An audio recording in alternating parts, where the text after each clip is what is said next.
کر رہے تھے۔ سمندری میں بھی 28 مئی یوم تکبیر کو نہایت جوش و جذبہ سے منایا گیا۔ رکن قومی اسمبلی شہباز بابر گجر نے تقریب کا انعقاد کیا اور کیک بھی کاٹا۔ اس موقع پر لیگی کارکنان نے بڑی تعداد میں شرکت کی۔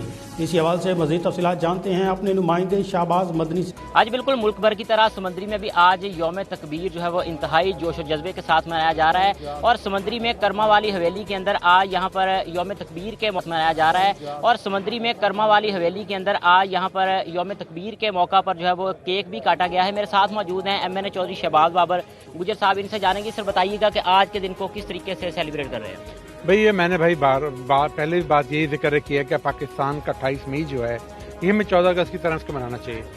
یوم آزادی کی طرح پاکستان کا جو دفاع ہے مضبوط ہوا ہے، پاکستان کی سالمیت کے لیے، پاکستان کی مضبوطی کے لیے، اور میں تو کہوں کہ پاکستان کے لیے as a Islamic state Pakistan نے 28 مئی کو اسلامک اسٹیٹ میں ایٹمی پاور بنی ہے۔ امت مسلمہ کے لیے میں کہوں بڑا ہی اہم دن ہے، اور ہم سب کو مل جل کے جوش و خروش سے اس کو منانا چاہیے، اور اس میں کوئی دوسری رائے نہیں ہے۔ اس کا سہرا ہمارے قائد میاں محمد نواز شریف صاحب کے سر پہ جاتا ہے۔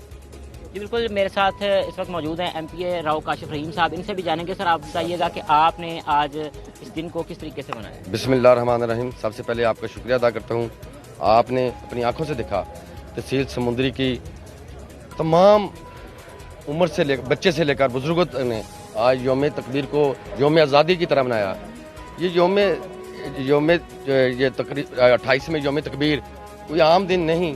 جب ہسٹری لکھی جائے گی تو پتہ چلے گا، اگر پاکستان کی آزادی کے لیے جو تحریک لڑی گئی اس کو تحریک کو بچانے جس کے نتیجے میں ملک حاصل کیا، اور ملک کو ناقابل تسخیر بنانے کے لیے میاں نواز شریف نے ایٹمی دھماکے کر کے ثابت کیا کہ پاکستان اب ناقابل تسخیر ہو چکا۔